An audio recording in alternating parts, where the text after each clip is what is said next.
C'est vraiment. Je sais pas pourquoi je suis venu avec toi. Ouais, c'est marrant. Si vous voulez des bonnes blagues.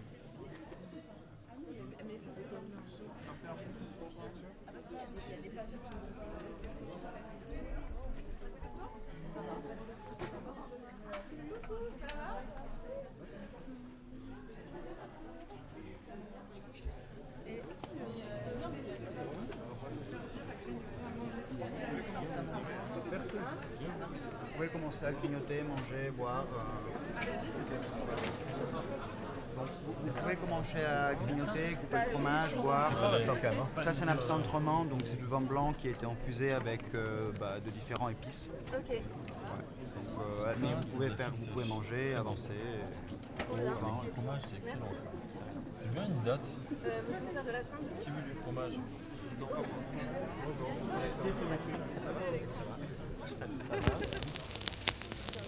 C'est avec grand plaisir. Notre temps n'est pas infini, mais tout ceci est passionnant. Et plus que jamais, ce qui m'intéresse, c'est la question du faire apparaître. Parce que toi, comme moi, sommes fascinés par les images. Mais aussi parce que nous portons l'idée que faire apparaître n'est jamais sans conséquence sur le monde et sur les êtres. Je crois même que le faire apparaître est déterminant, à la fois comme processus initial de pensée, mais aussi comme violence, comme crise. Cela semble évident. Oui, mais pourtant, nous n'en parlons pas. Pourquoi? Parce que nous croyons toujours que tout nous est donné. Et bien sûr, tu n'y crois pas. Non, bien au contraire. Rien ne nous est donné en tant que tel. En revanche, des choses et des événements nous apparaissent parce qu'ils adviennent ou parce que nous les faisons apparaître. Et bien souvent, ils nous surprennent encore.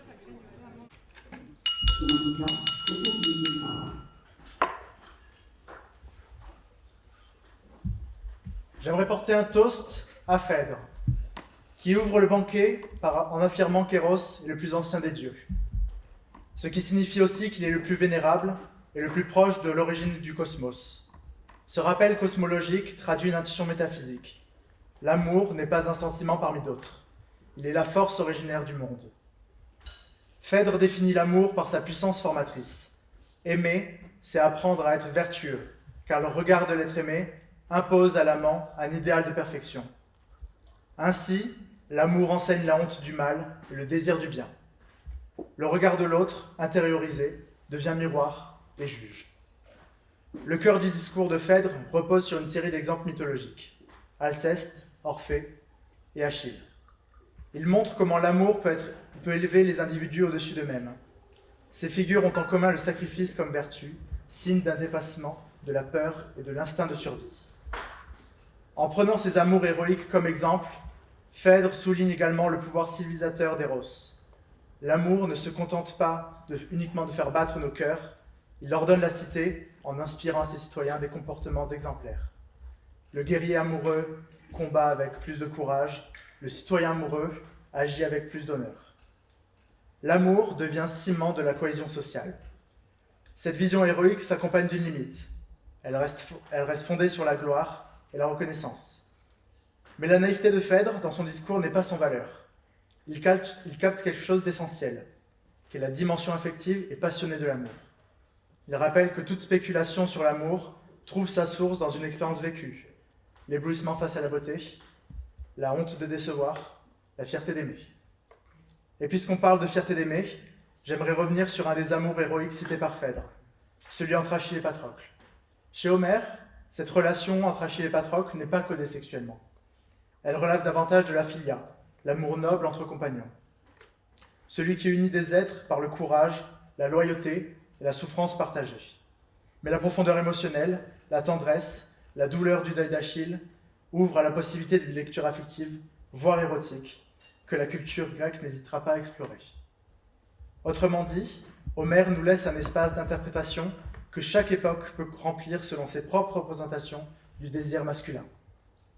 La lecture que je vous propose aujourd'hui ne cherche pas à moderniser Homère, mais à retrouver, dans la liberté antique, un espace pour penser l'amour hors des normes hétérosexuelles. Dans le banquet de Platon, Phèdre cite Achille et Patrocle comme exemple parfait de l'amour érotique masculin.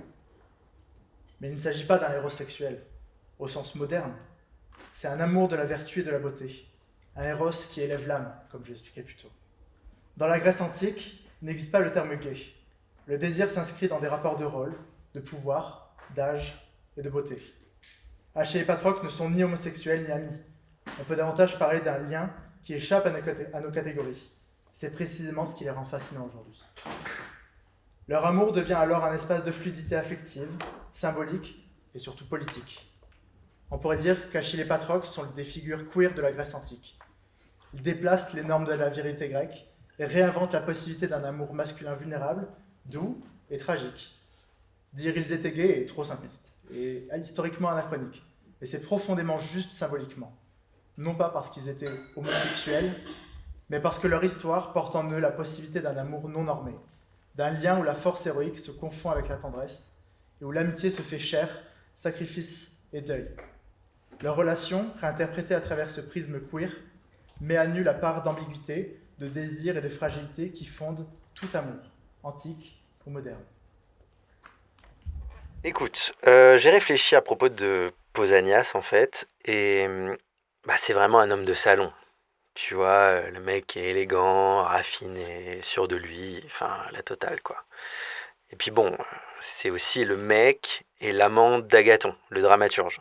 Donc sa DA, c'est vraiment esprit brillant, discussion spirituelle, bon, t'as compris. Quand c'est à lui de parler, il propose, avant Aristophane et Diotime d'ailleurs, un discours qui crée du mythe, avec d'abord une distinction entre deux Aphrodites, ce qui veut dire entre deux Éros. Alors d'un côté, tu vas avoir l'Éros populaire, attaché au corps, et de l'autre, l'Éros céleste, tourné vers l'âme et l'éducation. Bon, ça c'est la théorie, c'est génial, mais son discours, il a beau avoir l'air d'être fondé sur l'honnêteté et l'amour, disons que dans les faits, c'est plutôt sur le système dominant qui s'appuie. Mais honnêtement, pour Pausanias, c'est vraiment loin de l'idée de respect et de consentement, tu vois, celle qu'on a aujourd'hui en fait. Pour le dire simplement, on est plus proche des codes de la bonne société athénienne. Et au-delà des mœurs et des contextes, l'honnêteté de Pausanias, elle est aussi très sélective. C'est un peu à deux vitesses en fait. Pour lui, ce qui compte, c'est l'amour des citoyens qui sont déjà libres et éduqués. D'ailleurs, il prend pas vraiment de risques et en plus, son discours il est quand même très malléable, c'est-à-dire qu'en fonction des gens qu'il a en face de lui, il l'adapte quoi. Bon, bref, t'as compris, Pausanias, il condamne l'amour intéressé et de l'autre côté, il voit pas du tout que son discours à lui, il est carrément intéressé aussi. Parce que son but, avant tout, c'est de maintenir son monde, son rang et ses valeurs. Son Éros, si je voulais le dire vite, je dirais que c'est une Éros bourgeoise avant l'heure. Tu vois, c'est un amour qui s'élève pas tant vers le ciel, qu'il est plutôt installé confortablement dans son fauteuil à l'image de l'ordre du monde, quoi. Et si, comme il le dit, il est beau d'aimer pour la vertu, encore faudrait-il s'entendre sur ce que c'est la vertu. Et surtout, pour qui elle vaut. Alors, moi, je vais vous parler d'Éric Simac, qui prend la parole après Pausanias. Donc, Éric Simac, c'est un médecin, fils de médecin, proche ami de Phèdre. On dit même qu'ils étaient amants. Il faut s'imaginer un type d'environ 30 ans, en tenue de personne qui fait de la rando, qui va tous les samedis au marché pour acheter des légumes bio. Il n'est pas considéré comme quelqu'un de très fort. Il prend la parole un tour en avance parce que Aristophane est pris d'un terrible hoquet qui l'empêche de parler. Et comme tout bon médecin qui se respecte, il lui donne plein de conseils pour arrêter son hoquet, mais en attendant, il prend la parole. Son discours est centré sur une conception de l'éros comme étant devant être régulé. Il reprend la proposition de Pausanias de l'existence de deux Éros, l'un appartenant à l'Aphrodite céleste, l'autre appartenant à l'Aphrodite populaire, mais il s'éloigne assez rapidement de ce jugement de valeur pour le ramener à sa science, c'est-à-dire la médecine. Il pense que la médecine est la science de l'amour dans le corps, celle-ci est d'amener à l'équilibre, de réguler les humeurs et de maintenir l'harmonie entre les éléments. Et donc, comme c'est la science de l'amour dans les corps, il se détache du jugement de valeur de Pausanias pour en fait s'intéresser à la dualité, au fait que l'amour, l'éros, peut faire le bien comme le mal. Selon lui, l'amour qui réside dans un corps sain est différent de celui qui réside dans un corps malade. Et il faut alors composer avec les deux éros présents dans tous les corps, parce qu'ils sont nécessaires pour maintenir une bonne qualité de vie. Et donc, selon lui, l'amour est une question de pharmacone, c'est-à-dire qu'il est à la fois le remède et le poison, et que c'est une question de dosage. Petite parenthèse intéressante, si on revient au tout début du banquet, c'est lui qui amène l'idée de faire un éloge d'Eros. C'est lui qui propose à tous les convives d'entamer cette discussion. Même s'il utilise quelque chose que Phèdre lui aurait dit avant pour amener l'idée, on peut penser que c'était déjà un sujet qui l'intéressait et qu'il avait envie d'aborder, auquel il avait réfléchi. Pour préparer ce commentaire, j'ai lu plusieurs textes qui étudiaient son discours, et un certain nombre d'entre eux reprochaient à sa vision de l'amour d'être très éloigné du désir, d'être la vision d'un médecin pédant qui veut tout ramener à sa science. Sauf qu'en fait, moi je pense que c'est une question de point de vue. Il ne se place pas depuis un point de vue interne, depuis des questions d'attirance personnelle, mais il se place comme un élément extérieur, impacté par ces questions d'amour, parce qu'il est médecin. Et d'ailleurs, il ne s'arrête pas à la médecine, il parle aussi de la musique, qui, à sa façon, est aussi une science des phénomènes de l'amour, parce qu'elle aussi régule les éléments du monde avec comme moyen le rythme et l'harmonie. Et cette question d'équilibre entre les deux amours, c'est même sur toutes les sciences, de l'astronomie à l'agriculture et jusqu'à la divination. Pour vraiment comprendre, je vais donner un petit exemple. Il me semble qu'un médecin qui voudrait faire en sorte que son patient aille vers des choses qui sont bonnes pour lui serait un médecin qui pratique une forme d'amour. Au contraire, en prenant un exemple résolument moderne, un médecin qui voudrait aller rapidement et n'ausculterait pas son patient de manière correcte ne le ferait pas par amour, mais par désir d'obtenir une somme d'argent, ici des frais de consultation. Mais un médecin qui voudrait vraiment aider son patient jusqu'au bout et qui déciderait de passer 4 heures avec lui pour résoudre tous ses problèmes ne pourrait pas ausculter les autres patients et ne pourrait pas faire son travail, et ça aurait un impact sur tous les habitants du quartier. Donc, il me semble qu'avec cet exemple, on peut comprendre l'impact que peut avoir l'amour sur les êtres et sur la société. Et pour résumer le propos de Éric Simac, il me semble qu'il y a 3 points importants. Tout d'abord, selon lui, l'amour est un travail.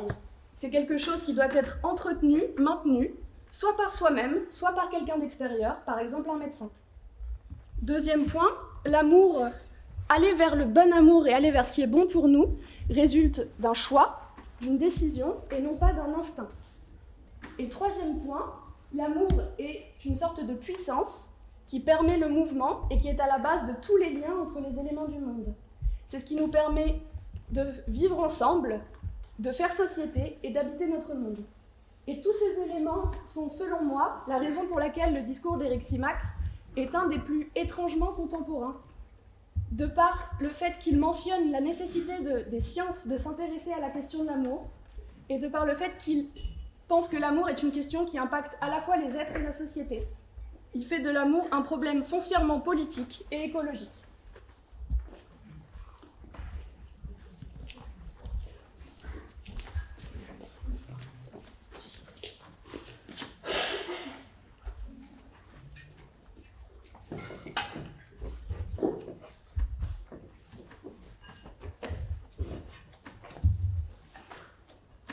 Parfait. À l'origine, l'humanité n'avait rien à voir avec ce que nous sommes aujourd'hui. En fait, on était des petits êtres ronds, dotés de 4 bras, 4 jambes, 2 têtes, 4 oreilles et 2 sexes. Bon, tout le reste, x2. Ces petits êtres, il y avait 3 types d'êtres différents. Mâle-mâle, femelle-mâle et femelle-femelle. Les mâles-femelles, c'était les androgynes.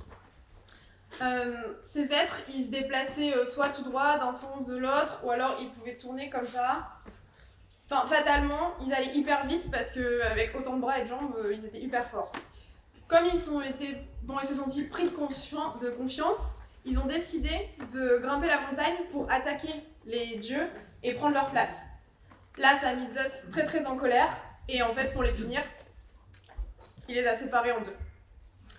Là, c'est le drame absolu, parce qu'en fait, ils arrivent plus à... Enfin, en fait, ils ont perdu leur moitié, et ils passent leur temps à chercher l'autre moitié. Sauf qu'ils ont été découpés un peu n'importe comment, les têtes elles sont pas au bon endroit, les sexes ils sont pas au bon endroit, enfin il y a rien qui fonctionne. Il y en a, ils sont tellement désespérés qu'en fait ils éjaculent sur le sol pour que l'autre partie aille se frotter contre pour pouvoir se reproduire. Tentative désespérée et complètement vouée à l'échec. Quand Zeus voit ça, bon là il se sent un peu mal, il dit qu'il va essayer d'arranger ça et il appelle Apollon. Et il demande à Apollon de placer de les remettre en forme. Donc là, Apollon, il sculpte un peu ses corps et il remet les têtes au bon endroit. Ah oui, aussi, comme il y a un peu d'excédent de peau, il tire toute la peau et il centralise tout au niveau du nombril, et ce qui est aussi la trace qu'on se souvienne de ce châtiment divin. Et puis surtout, il met les sexes au bon endroit. Donc là, c'est une immense émotion. Là, ils s'enlacent, ils se retrouvent, ils s'embrassent, les moitiés se retrouvent, ils refont unité. Et c'est l'amitié, c'est l'affinité, c'est l'amour, c'est le désir de fusion. Bon, bref, c'est incroyable, ils arrivent à se reproduire, ils se retrouvent quoi. Pardon, je suis perdue parce qu'ils se sont retrouvés. Ouais, voilà, donc, mais surtout oui, parce qu'en fait, voilà, une fois qu'ils se sont retrouvés et qu'ils. Bon. À ce moment-là, ils peuvent reprendre un peu leur vie quotidienne. Et nous sommes, nous, que des moitiés cherchant l'autre moitié pour guérir notre nature blessée et nous retrouver de manière entière. Et puis oui, il faut être vigilant parce que si on recommence à faire un peu trop les malins, Zeus il peut encore nous couper en deux. Ceci était le mythe des androgynes, ce qui a été dit par Aristophane durant le banquet. Aristophane il s'est surtout moqué en fait, et parce que c'est un poète comique du 5e siècle avant notre ère, qui a là utilisé le mythos, c'est-à-dire le mythe, pour créer du logos, la réflexion, le discours. En gros, c'est raconter des histoires, réfléchir le monde et poser des questions par le récit. La mythologie, c'est un concept moderne, parce qu'en fait, les Grecs, ils n'appelaient pas ça le mythe, juste vraiment, ils fabriquaient du récit pour penser le réel et traduire ça par des images. Aujourd'hui, on peut prendre ce mythe quand on l'entend pour la première fois de manière un peu sérieuse, se dire bon ok c'est un énième mythe, mais en fait à l'origine il a vraiment été créé pour faire rire, c'était vraiment, c'était un peu une grosse blague d'Aristophane. Il voulait un peu se moquer parce qu'il avait déjà commencé à faire ça, parce qu'en fait c'est l'ennemi de Socrate et donc de Platon, et il s'était moqué de Socrate dans une pièce qui s'appelle Les Nuées, parce qu'il juge que c'est un peu, Socrate c'est un penseur qui plane, il se croit un peu trop proche du ciel. En gros, c'est un peu un intello perché, complètement déconnecté du réel. Et donc, il s'est moqué de lui parce que Aristophane, lui, il prône sincèrement pour quelque chose qui est de l'ordre du populaire, en fait. Et donc, il utilise là le récit en créant des histoires pour créer des images et produire une réflexion. Ce qui est assez surprenant, que le fait que Platon utilise Aristophane, c'est parce qu'en fait, Aristophane, qui est donc l'ennemi de Socrate, il développe la même idée et la même pensée, on l'entendra après plus tard avec le discours de Socrate, qui est que, en gros, le désir, il est créé par le manque. Et donc là, ces êtres-là, ils sont complètement obsédés par leur recherche d'union et du fait qu'ils veulent retrouver l'autre, et ils oublient un peu de faire les choses de la vie quotidienne. Et en gros, ils ont hyper envie de baiser, et une fois que c'est fait, ils peuvent penser à autre chose, comme créer des choses. Donc là, notamment, la politique et la poétique. Et Aristophane, il met l'accent, parce que je vous ai dit au début qu'il y avait les androgynes homme-femme, femme-femme. D'ailleurs, c'est un des seuls textes antiques où on parle de l'amour lesbien. Et ensuite, il y avait donc les mâles-mâles, et lui, ils valorisent un peu l'amour entre hommes, parce qu'en fait, ils sont complètement délestés de ce souci de la reproduction, et donc ils ont complètement un temps libre pour pouvoir créer du commun, et donc la politique et la poétique. Viens avec nous, Catherine. Ah, Kat.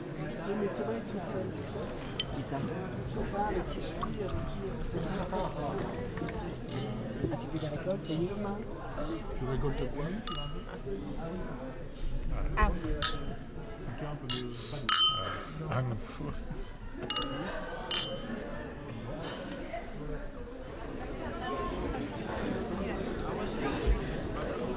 Ah, t'es avec ça?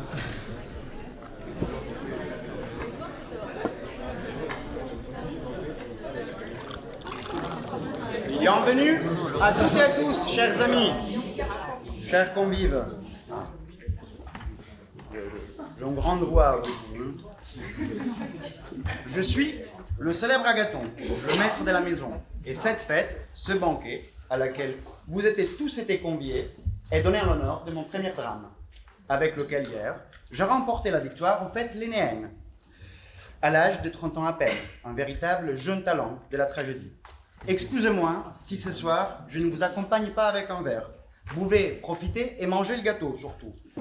Hier, avec les notables de la ville, nous avons fêté mon triomphe jusqu'à l'aube. Et aujourd'hui, je vous avoue, je suis un peu fatigué.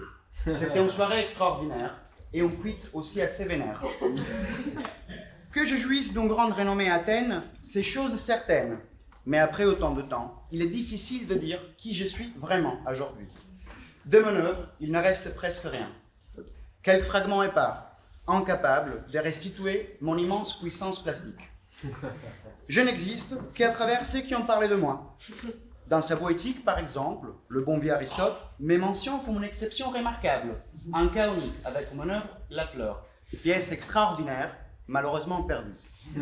Où l'auteur génial, c'est-à-dire moi, invente à la fois les faits et les noms de ses personnages, et malgré tout ça, rencontre pleinement le goût du public. Mais passons à autre chose, chers convives, chers amis. Buvez et mangez, je vous vois assez inactive là.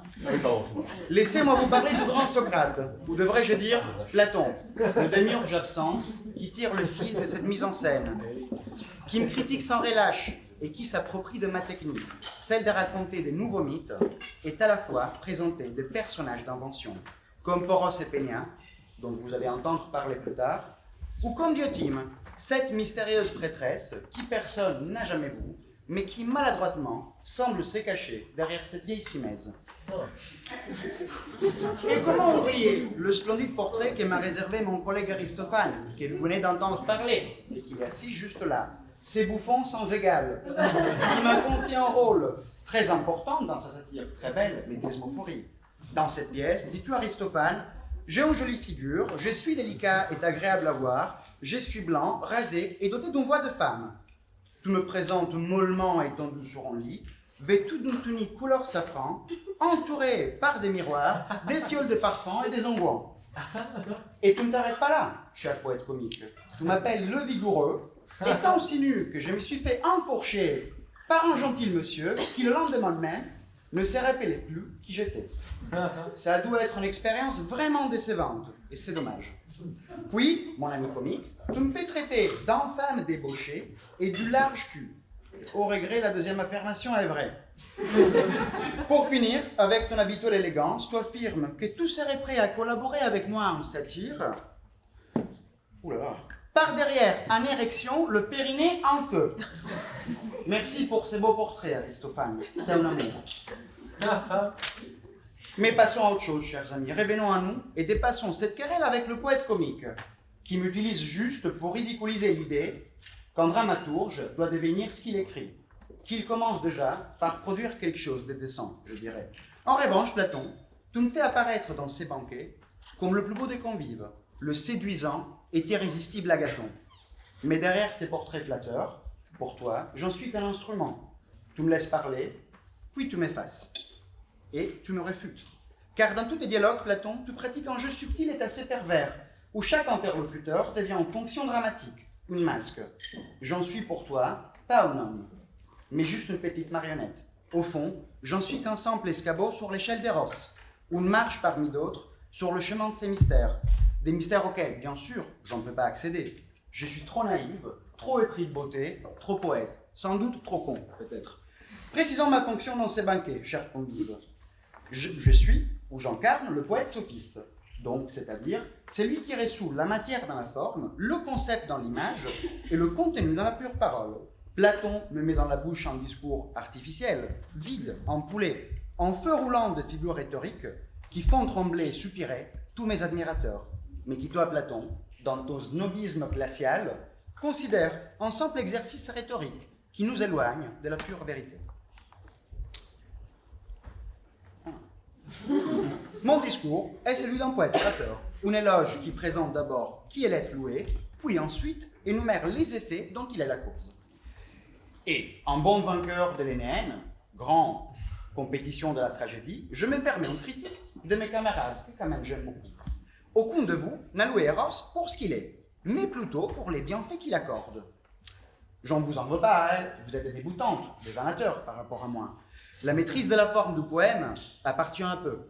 Elle s'improvise pas. C'est un art réservé aux vrais poètes, malheureusement pas à une bande de bavards inspirés par le vent. Mes chers convives, hélas, le temps est court, profitez et bouvez en cours. Il faut avancer. Eros est le plus heureux, le plus beau et le meilleur des dieux. Et il est beau parce qu'il est jeune, délicat et souple. L'édifice rhétorique de mon éloge est impeccable. Après mon discours, Socrate fait semblant d'être pétrifié. Pétrifié comme s'il aurait regardé une gorgone. Quel menteur! Cette pièce, cette soirée, devait célébrer la poésie. Et voilà qu'elle se termine en leçon de philosophie. Socrate gagne encore, même ici, même le soir de mon triomphe. Franchement, je vous le dis, ça fait chier. Mais bon. Je vous propose une dernière considération pour terminer mon bel éloge d'Eros. Et d'ailleurs, je vous remercie d'avoir résisté jusqu'ici. Probablement, c'est le plus beau discours de la soirée. Et j'espère que la suite va pas trop vous décevoir. Ça sera de la métaphysique, donc accrochez-vous fort. On dit souvent que la fin de la tragédie est le point d'origine de la philosophie. C'est vrai. Dans ma défaite s'inaugure la parole du philosophe. Et la poésie se fait remplacer par l'épistémé, la connaissance rationnelle. Pourtant, bien avant, le poème était le lieu même où l'être s'est révélé. Chez les premiers poètes, la parole ne décrivait jamais la vérité. Elle la faisait advenir à l'intérieur du langage. Après ma mort, certains le diront, la poésie n'est pas un ornement de la pensée, elle en est la source. Et toi, Platon, tu as voulu rompre cette unité, faisant devenir la poésie une discipline sous le contrôle du politique. Mais cette fracture n'a jamais cessé de se réouvrir. Car au fond, penseurs et poètes tendent vers le même bien et veillent sur la même chose. Tu étais toi-même un dramaturge, Platon, tu devrais t'en souvenir. La philosophie ne devrait véritablement être que poétisée. Quelques mots sur Socrate. Si Socrate a bien vécu au 5e siècle, il naît vers 410 et meurt condamné en 399. Et s'il représente le modèle archétypal du philosophe, il est devenu un personnage essentiel de tous les dialogues de Platon. Où est la suite de la phrase? Non, il y avait un point. Platon commence par des études de dramaturgie, c'est-à-dire en tant qu'il produit l'action, et les abandonne pour préférer faire un travail d'alléturgie pour produire le dévoilement philosophique, l'Aléthia. Mais pour produire ce dévoilement, il faut être mis à l'épreuve. Cette mise à l'épreuve se nomme le Bassanos, et c'est Socrate qui va s'appliquer à la faire éprouver par une série de questions. Le Socrate des dialogues platoniciens est la figure de cette épreuve. Le banquet est un discours sur le désir, mais il est aussi et surtout une défense de la figure politique et philosophique de Socrate. Il semblerait que Nicolas ait besoin d'un petit cours de philosophie, parce que visiblement la métaphysique, ça n'a pas l'air de se beaucoup. Visiblement, il va falloir rajouter un certain nombre de choses pour qu'Agathon comprenne 2-3 éléments un peu essentiels. Alors, moi j'étais planqué derrière Massimès, comme l'a dit Agathon, parce que je représente un plan diégétique du banquet, c'est-à-dire que je vais parler de Diontime de Mantiné. Socrate va utiliser cette figure qui est Diontime de Mantiné, qui est la seule personnification féminine dans le banquet, Ce qu'il faut entendre, c'est que Diotima de Mantiné, ça veut dire un truc en grec, par exemple. Que si on le comprend en grec, Diotima en grec, ça veut dire qui honore Zeus, et Mantiné, c'est une ville dans le Péloponnèse. Et cette ville dans le Péloponnèse a la l'étymologie mantis, qui signifie la divination. Ce qui veut dire que si on l'écoute en grec, Diotima de Mantiné, ça veut dire celle qui honore Zeus et qui a fait profession de prophétesse. Alors qu'est-ce qu'elle dit, Diotima? Elle dit plusieurs choses qui sont essentielles pour la compréhension, visiblement, de ce qu'Agathon ne comprend pas et de ce que tous les autres camarades n'ont pas compris. C'est-à-dire que ce qui précède le discours de Socrate, ils ne font que de la rhétorique. Ce que va faire Socrate, c'est de la philosophie. Et pour ça, il va se référer à Diotima. Or, Diotima, qu'est-ce qu'elle dit? Elle dit 3 choses sur Eros. 1. Elle dit qu'Eros, c'est une figure, et en tant que figure, c'est celle du manque. 2. Elle dit que ce manque, c'est une puissance de l'inappropriable. C'est-à-dire la particularité de Eros, c'est qu'il n'arrive jamais à s'approprier quoi que ce soit. Alors pour ça, elle utilise un fragment d'une mythologie, qui est une mythologie qu'elle invente, c'est le tout principe de Platon, en disant qu'Eros est le fils de Poros, qui est le dieu de l'opportunisme, et de Peña, qui est la déesse de l'incarnation de la pauvreté. Une fois qu'on a compris ça, la dernière chose qu'elle va indiquer qui va être essentielle, c'est qu'à aucun moment Eros est un dieu. Eros est ce qu'elle appelle un daimon, c'est-à-dire une puissance d'agentivité. Cette puissance d'agentivité, elle permet 2 choses. Elle permet de rassembler, du point de vue de la théogonie, le plan du divin et le plan de l'humain, et du plan de la philosophie, ça permet de faire une relation entre le désirant et le désiré. Ça veut dire, ça clarifie pour Diotima ce qu'est la nature de Eros. C'est-à-dire une puissance du désir, c'est-à-dire une puissance qui va permettre à l'être de devenir. À partir de ça, elle va développer 4 thèses. Et donc que Socrate va rapporter, puisque Socrate raconte que des années auparavant, il a été initié par Diotima. C'est quoi ces 4 thèses? La première thèse, c'est de considérer que cette puissance d'agentivité a une particularité, c'est qu'elle permet à l'être, c'est-à-dire nous, d'advenir à la production et à la reproduction. La deuxième chose, c'est qu'elle considère que cette puissance particulière de production et reproduction, ça nous permet, nous, mortels, d'éprouver quelque chose qui appartient à l'immortalité. 3. Elle va énoncer l'idée qu'il y a une hiérarchie fondatrice dans ce bazar. Cette première hiérarchie, c'est 1. L'idée que le niveau le plus bas, c'est le niveau de la reproduction qui consiste plutôt à parler du couple homme-femme et qui consiste à faire des enfants. Pas bien brillant, mais c'est le premier niveau, c'est la reproduction. Et puis il y a un niveau un peu plus élevé, qui est le niveau intermédiaire, qui consiste plutôt à toucher le couple femme-femme et le couple homme-homme, qui consiste à considérer qu'il ne s'agit plus de reproduction, mais cette fois-ci de production au sens de la poiesis, c'est-à-dire l'œuvre. Et enfin, 3e niveau, le meilleur de tous, qui là ne touche que le couple homme-homme. Il ne faut quand même pas déconner, hein. Il y a un moment, il faut quand même. Hein, ça ne touche que ça, et que ce couple, cette particularité de la relation homme-homme, c'est-à-dire que la production, cette fois-ci, amène à quoi? À la politique. Et là, à la politique. Et là, on accomplit le schéma quasi complet. Et la 4e thèse qu'elle pose, c'est que la finalisation de ce processus de production, cette poiesis, cette finalisation, c'est ce qu'on appelle la letheia, c'est-à-dire la possibilité de dévoiler le monde. J'en profite pour dire au passage que, à cet endroit, Platon va poser la définition la plus liminaire et la plus importante du concept de poiesis. La poiesis, pour Platon, c'est quoi?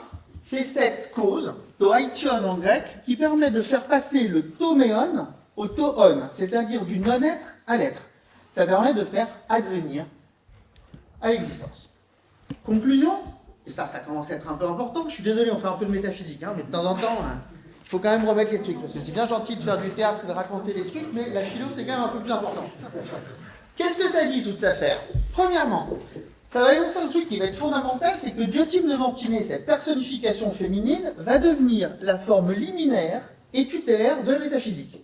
La métaphysique, c'est quoi? C'est une discipline de la philosophie qui s'occupe d'interpréter les causes.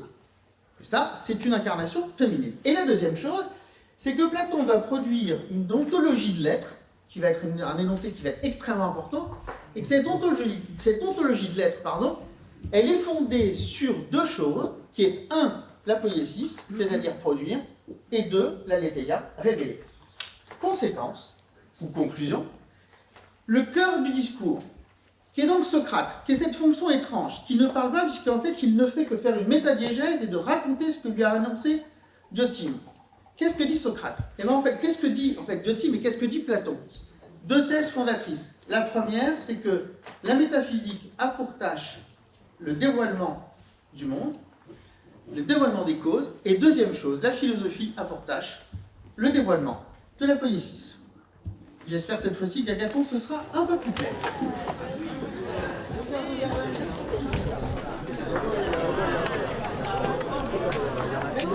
Vas-y, il en manque.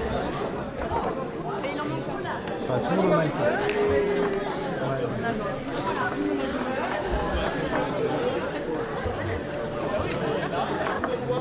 Avec la tête de Platon, on font des shots.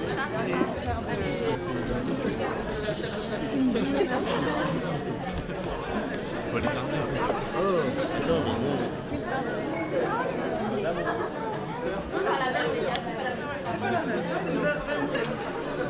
Trop bien. La couleur, c'est la même.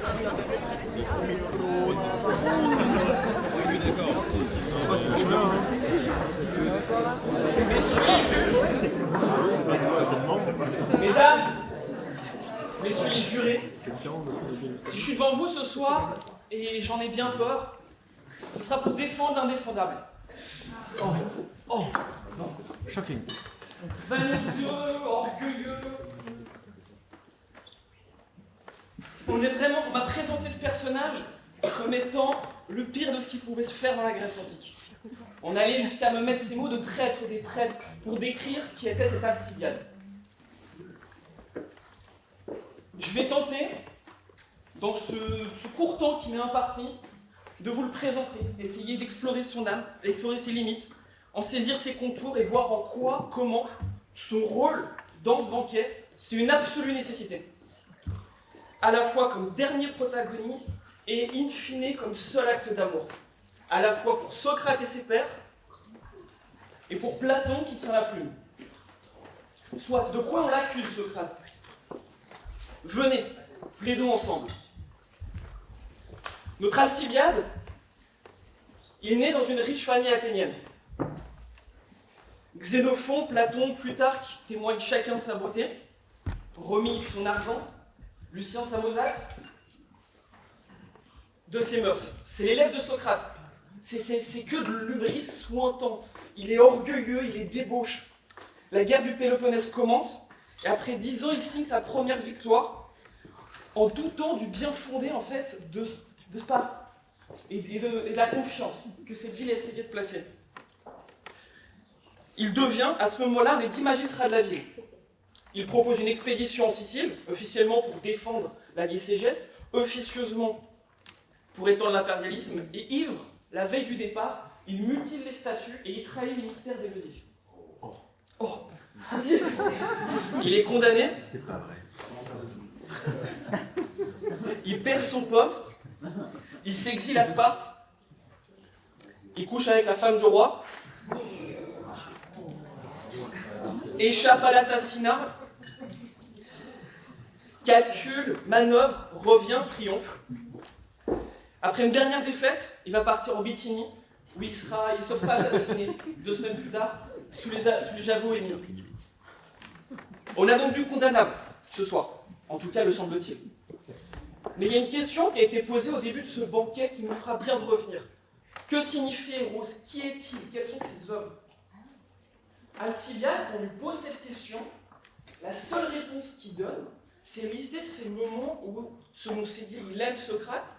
Si on regarde derrière, où il désire Socrate, une question à laquelle Socrate, justement, lui aussi répond. Quand Alcibiade lui propose des avances, il répond non à chaque fois.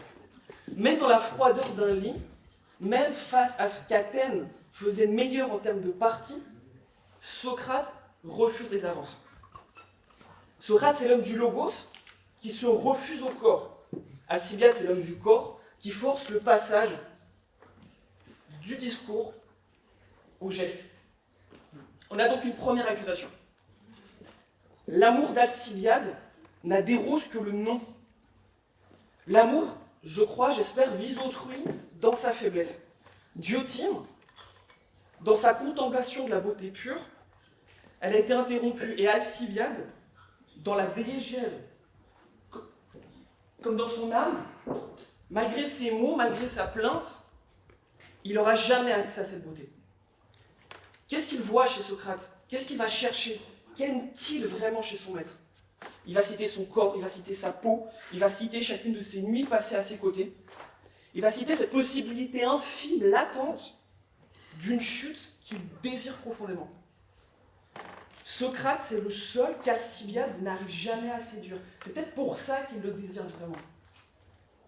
L'amour, je crois, j'espère encore, que c'est quelque chose d'inconditionnel. Si on commence à le réduire par une suite d'attributs, est-ce qu'on aime vraiment?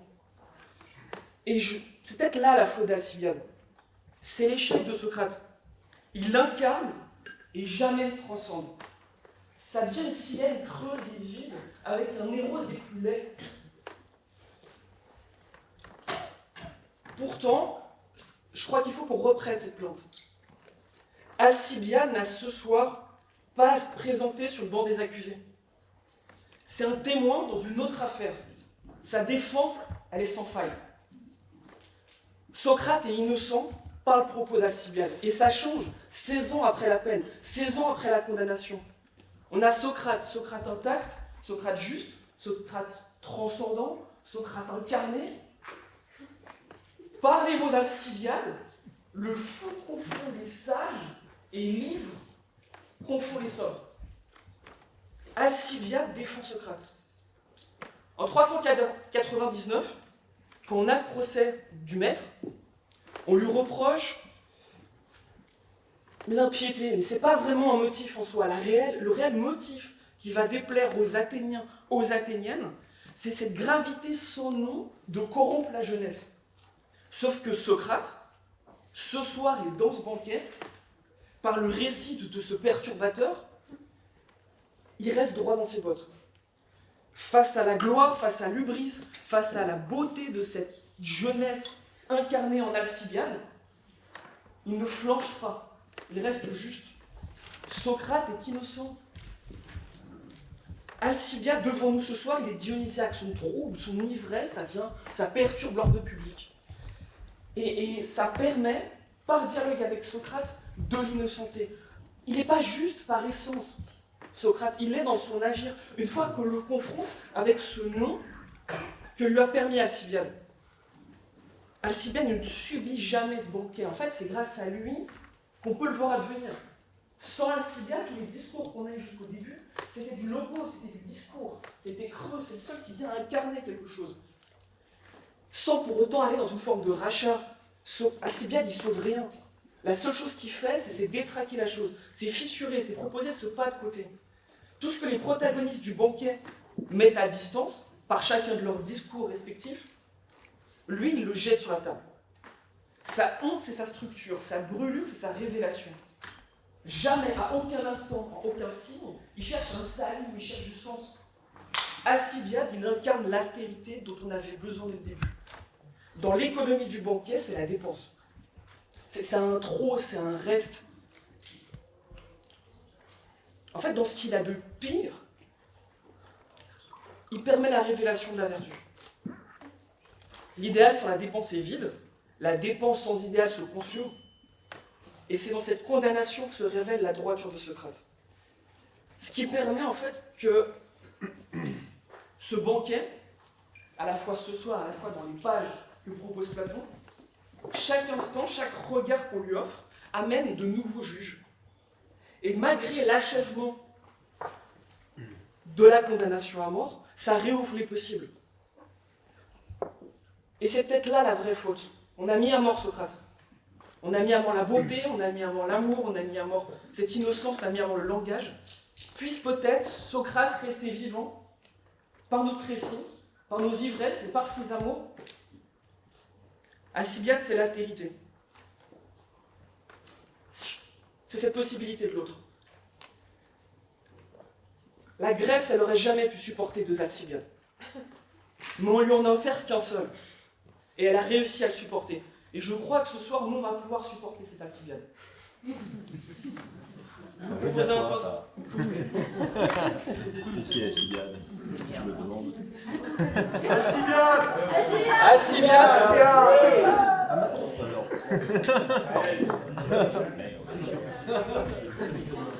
la fin du banquet de Platon n'est pas exactement le passage qui attire le plus l'attention des lecteurs. Je vous assure qu'on en est presque à la fin. Dans le banquet, c'est un anticlimax, c'est une espèce de moment pas très intéressant, philosophiquement assez peu juste. Pourtant, en fait, théâtralement, il a une énorme fonction. D'abord, cette fin, elle condense toute la tension qu'il y a entre le politique, le théâtral et le philosophique. Et surtout le désordre que ça suppose. On reprend rapidement les dernières actions qu'on vient de voir. On a donc Alcibiade, jeune homme de bonne famille, très beau, connu pour sa place de stratège, et surtout qui passera à la postérité du fait de sa traîtrise politique et de son mépris des Athéniens. Ce jeune requin, il intervient dans un symposium d'une bourgeoisie culturelle et politique. Il y fait l'éloge d'un Socrate, à la fois héroïque et surtout physiquement laid. C'est un homme qui désire autant les êtres que la sagesse, un satyre héroïque. L'aveu d'amour d'Alcibiade, il nous renseigne doublement. D'abord, il nous renseigne en termes philosophiques pour la justesse dialectique du discours de Diotime qu'on a entendu juste avant, mais c'est aussi une preuve et un témoignage historique du Socrate en tant qu'homme, et surtout de l'amour qu'il a pu susciter. Toute la conclusion du banquet, je le disais, a une fonction théâtrale importante. C'est à la fois une mise en crise de la pensée de Socrate, de l'art, de la politique et surtout des valeurs d'Athènes, en règle générale. C'est aussi l'acte de naissance de la pensée platonicienne, qui répond justement à ce changement de paradigme. Dionysos en Alcibiade ou Alcibiade en Dionysos vient détruire le mythe tel qu'il était pour couronner une espèce de nouveau théâtre de Platon. Un théâtre qui se tient désormais dans la tyrannie et dont l'outil n'est plus le logos, mais dont l'outil n'est plus la pensée, mais le logos. Je ne peux pas y arriver. Un théâtre qui se tient désormais dans la tyrannie et dont l'outil n'est plus le mythe, mais le logos, dont le moyen n'est plus la possession, mais la pensée, pour une société qui passe du mystère vers la raison. C'est le passage d'une démocratie défaillante que la dramaturgie n'aura pas su sauver à la Renaissance, au sein d'une tyrannie, d'un théâtre à liturgie, donc d'un théâtre du dévoilement, d'un théâtre de la pensée.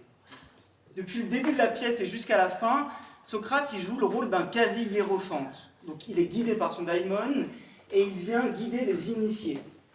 Sa tâche, c'est de venir transformer la possession en sagesse. Alcibiade, justement, il aura joué la possession irréductible. En venant ici et en faisant l'éloge de Socrate, il a fait ce qui correspond à ce que les historiens appellent aujourd'hui Socrate I, c'est-à-dire un Socrate qui est un homme désirant, religieux, mystique, aux accents dionysiaques.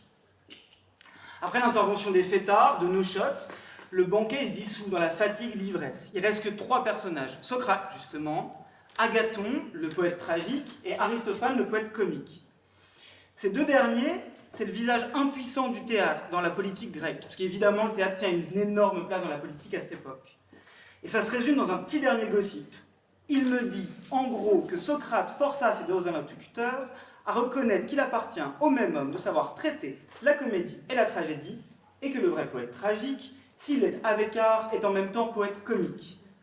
Plus tard, dans l'œuvre de Platon, on va dessiner Socrate II. Là, c'est lui qu'on voit, c'est Socrate II. Et en fait, ce Socrate, c'est une marionnette de la pensée de Platon. Il n'en a de Socrate que le nom. Lorsque le philosophe Platon réunit Socrate II et les dramaturges, ce qu'il énonce, c'est que le désir, s'il nous possède, et toutes les possessions, doivent être soumis pour lui à la dialectique. Autour de la soirée de février qu'on vient de passer, Aristophane a déjà ridiculisé Socrate dans Les Nuées. Il en a fait, donc, comme le disait Léa, un espèce de mystique fou, perché dans une nacelle pour se rapprocher des idées. La plupart, ou en tout cas une bonne partie des intellectuels mondains de ce banquet, eux, ils auront été confondus dans un mépris des Athéniens, dans ce qui s'appellera le scandale des Hermocopides. Alcibiade, quant à lui, verra sa maison brûler et son corps transpercé de javelots. Pendant ce temps-là, Athènes et la démocratie s'effondrent pour se renaître dans une superbe tyrannie des 30 imposant une loi du silence, et notre bon Socrate boira l'assidu et sera condamné à mort. Platon, il a 12 ans quand il écrit le banquet. Il a 12 ans quand le banquet se passe. Et il écrit 20 à 30 ans après. Donc il n'a pas été à cette soirée. C'est un souvenir, c'est une espèce de retour sur ruine. Une pièce où Alcibiade joue une sorte de Judas avant l'heure. Une écho de l'hubris d'Athènes et de ses élites. En rejoignant cette fête, Platon fonde l'idée d'une cité basée sur le discours, où le théâtre, le politique et le religieux se résorbent dans la philosophie, Le banquet est un théâtre de la pensée, comme je le disais. La fête mondaine que l'on croyait une célébration de l'amour devient en rétrospective le chant du cygne d'un monde décadent. Le banquet est le tombeau de l'Athènes du mythe et le berceau du monde du logos. Merci à tous.